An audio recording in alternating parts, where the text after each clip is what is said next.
What if the true message of Jesus was never about worship, but awakening? Buried beneath centuries of dogma lies a gospel that almost vanished from history. A book whispered about in monasteries, hunted by authorities, and hidden in the sands of Egypt for nearly 2,000 years. The Gospel of Thomas. Unlike the familiar narratives of miracles and crucifixion, this gospel does not tell a story. It reveals a path to inner liberation, a message so radical, so empowering, that it was silenced for generations. These are not parables for the masses, they are riddles for the soul. The kingdom is within you, and it is outside you. When you make the two one, then you will enter the kingdom. To the unawakened ear, these words sound poetic. Beautiful perhaps, but cryptic. Yet to the seeker, they are the keys to an inner transformation that transcends religion, time, and belief. In this video, we journey into the hidden heart of Christ's teachings, not the Christ of church doctrine, but the mystic teacher who spoke in symbols, who urged his followers to know themselves, and in that knowing, to find God. We'll explore the origins of the Gospel of Thomas, why it was banned from the biblical canon, and what its sayings truly mean for the evolution of human consciousness. You will discover that Jesus' message in Thomas is not about salvation through faith in another. It is about awakening the divine light already burning within you. It's a map for remembering what you truly are, an infinite being, momentarily dreaming of being human. By the end of this exploration, you'll see that the Gospel of Thomas isn't just a lost text, it's a mirror, one that reflects the secret most have forgotten. The kingdom of heaven is not a destination, it is a state of consciousness, waiting, right now, behind your own awareness. Welcome to the hidden teachings that free your soul. The story begins in 1945, in the Egyptian desert near a small village called Nag Hammadi. A group of farmers, searching for fertile soil, unearthed a clay jar sealed since the dawn of Christianity. Inside were ancient scrolls, texts long thought destroyed, written in Coptic, the language of early Egyptian Christians. Among them was a slim collection of 114 sayings attributed to Jesus, the Gospel of Thomas. Unlike the four canonical Gospels, Thomas contains no crucifixion, no resurrection, no miracles. Instead, it offers a collection of cryptic declarations, almost like Zen koans, spoken by a teacher pointing not to heaven above, but to the light within. Scholars soon realized they were reading something radically different, a gospel not of faith, but of gnosis, direct inner knowledge. To understand its power, we must remember the world it came from. In the early centuries after Jesus' death, Christianity was not one unified belief system. It was a living conversation. There were many versions of the faith. Some worshipped the risen Savior. Others sought the inner Christ. Some believed salvation came through the church, others through self-knowledge. The Gospel of Thomas belonged to this mystical stream, the Gnostic tradition. The word gnosis means knowledge, but not the intellectual kind. It is experiential awareness, the direct knowing of the divine essence within oneself. To the Gnostics, Jesus was not a distant God to be adored, but a teacher who came to remind humanity of its forgotten origin. If you bring forth what is within you, he says in Thomas, what you bring forth will save you. If you do not bring forth what is within you, what you do not bring forth will destroy you. This was a dangerous message, for if the divine is within each person, who then needs a priest, a church, or an authority to mediate salvation? This inner freedom threatened the growing power structure of institutional religion. By the 4th century, with the Council of Nicaea, and the formation of the official canon, texts like Thomas were declared heretical, buried, and forgotten, until the sands of time revealed them once more. Philosophically, the Gospel of Thomas bridges East and West. Its voice echoes like a meeting point between Jesus the Christ and the Buddha of self-realization. Both speak of awakening, of seeing the world not as something to escape, but as something to understand. The kingdom is not in the clouds, but in consciousness. The Father is not a bearded ruler in the sky, but the boundless presence within all that is. For nearly 2 millennia, humanity has looked outward for salvation, through rituals, intermediaries, and institutions. Yet, the Gospel of Thomas quietly whispers a forgotten truth. The real temple has always been the human heart.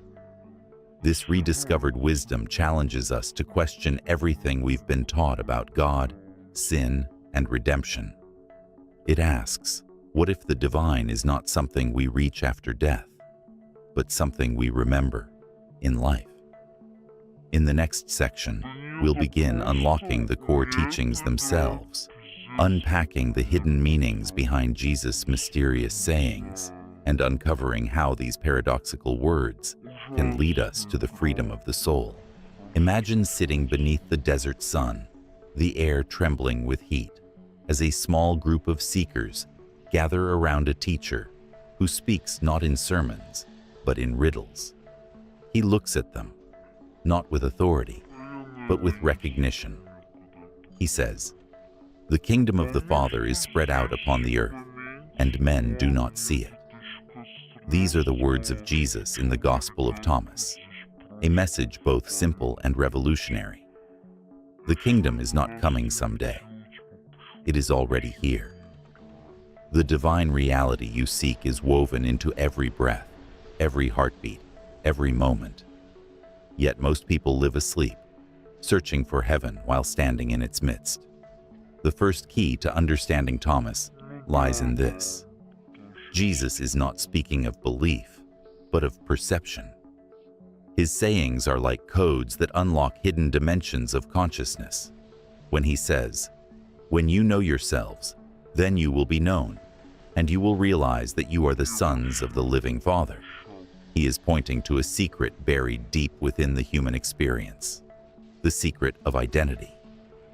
We have been conditioned to see ourselves as separate, body apart from spirit, human apart from divine. But Thomas reveals that this split is the great illusion. The two that must become one is the reunion of these divided halves, the inner marriage of heaven and earth within you. This echoes the ancient Hermetic axiom, as above, so below. When you bring these two worlds together, the seen and the unseen, the outer and the inner, you awaken to the truth that the kingdom of heaven is not a place, but a state of being. It is consciousness unclouded by the dream of separation. But why did Jesus teach in riddles? Because truth cannot be handed to you. It must be realized. Like a seed hidden in the soil, it requires stillness, attention, and readiness to bloom. The sayings in Thomas are designed to stir that seed awake, to shatter the mind's assumptions, and point you toward direct knowing. Consider saying 70. If you bring forth what is within you, what you bring forth will save you. What is within you? The divine spark, the fragment of the infinite that animates all things. Salvation, then, is not about being rescued by an external savior. It is about awakening that light within, allowing it to radiate through the illusions of fear, shame, and limitation. In modern terms, we might call this self-realization. The Gnostics called it the remembrance.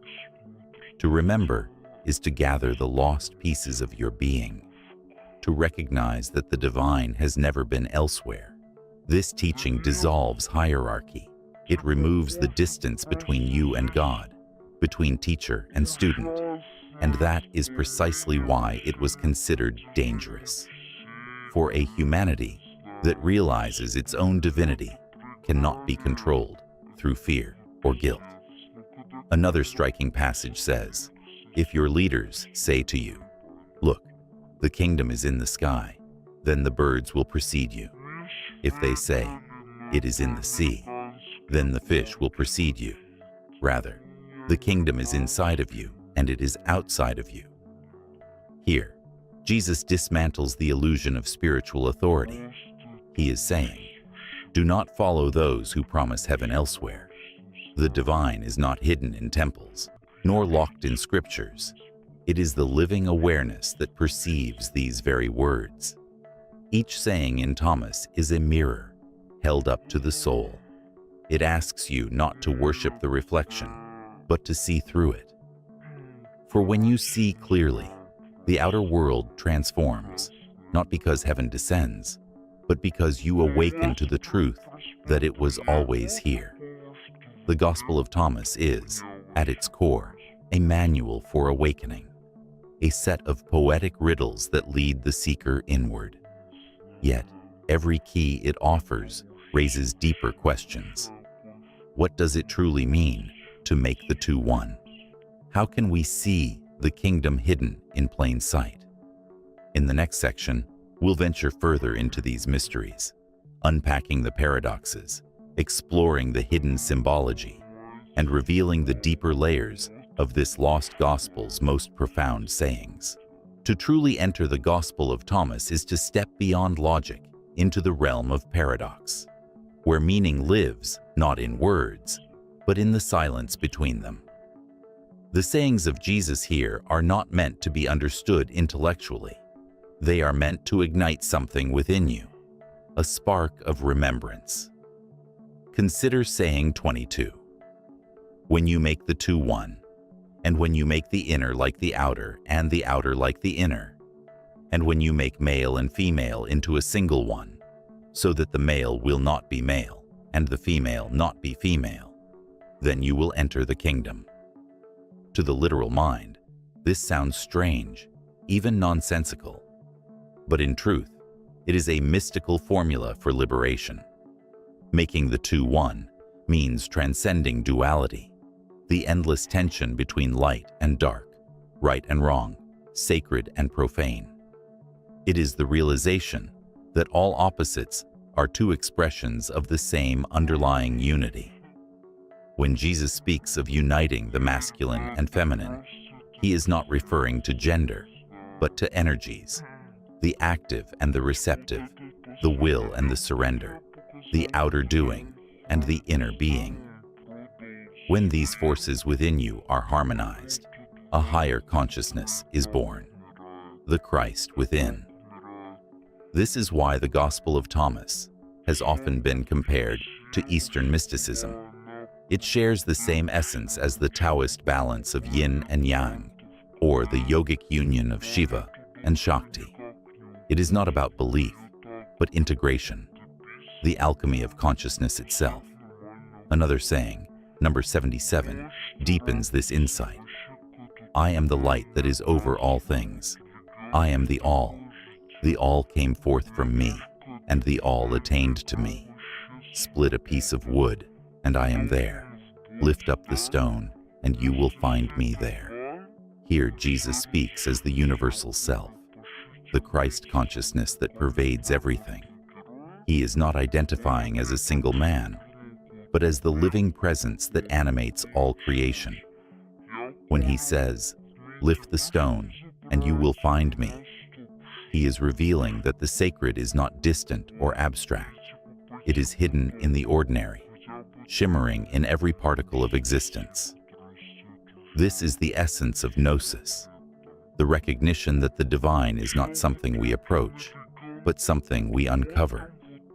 Every act of awareness peels back a layer of illusion, revealing that what we seek has never been apart from us. Yet, the text also carries a warning, saying three cautions. If those who lead you say to you, "See, the kingdom is in the sky," then the birds will precede you. Rather, the kingdom is inside of you and outside of you. When you come to know yourselves, Then you will be known. This teaching dismantles the great illusion of dependency.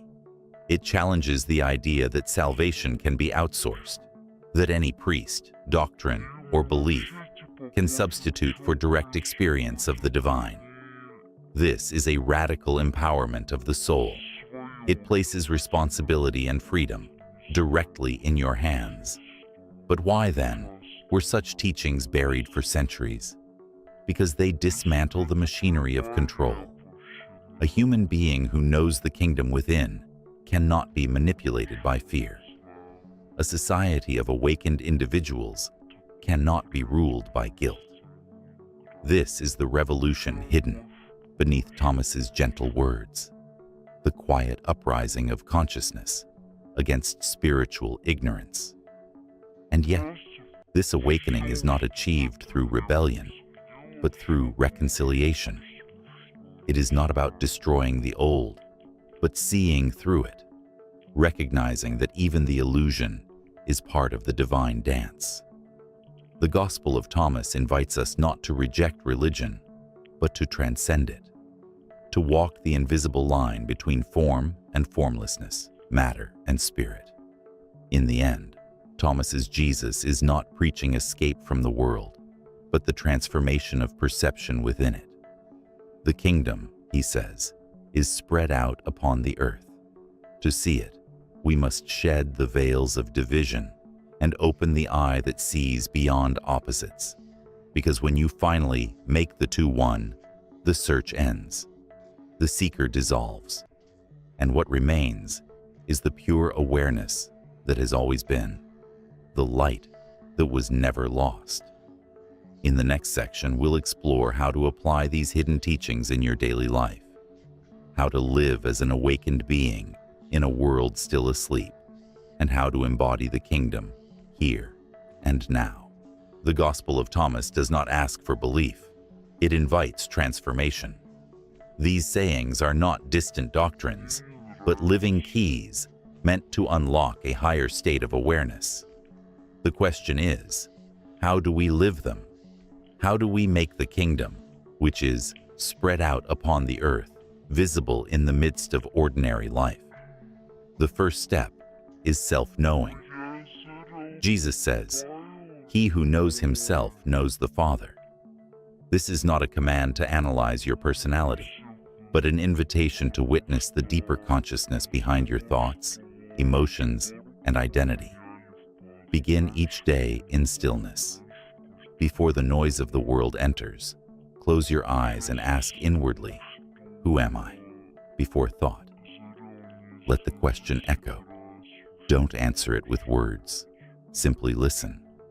Over time, you will begin to feel a subtle shift, a quiet awareness that watches the mind without being the mind. That awareness is the light within you.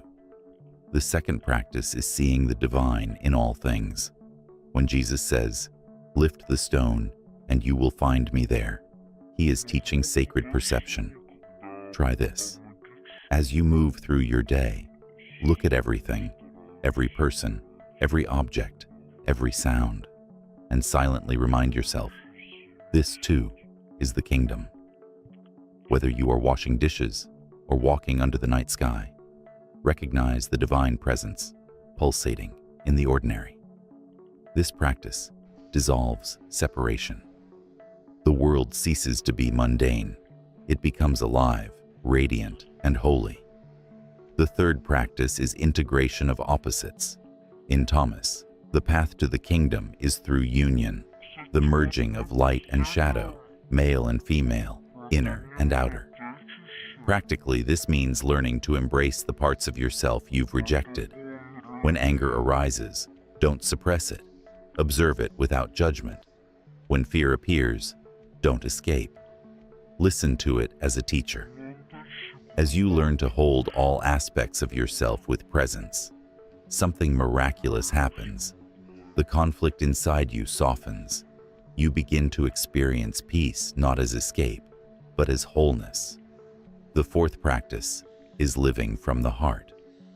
Gnostic Christianity teaches that the heart is the true temple, the meeting place between human and divine.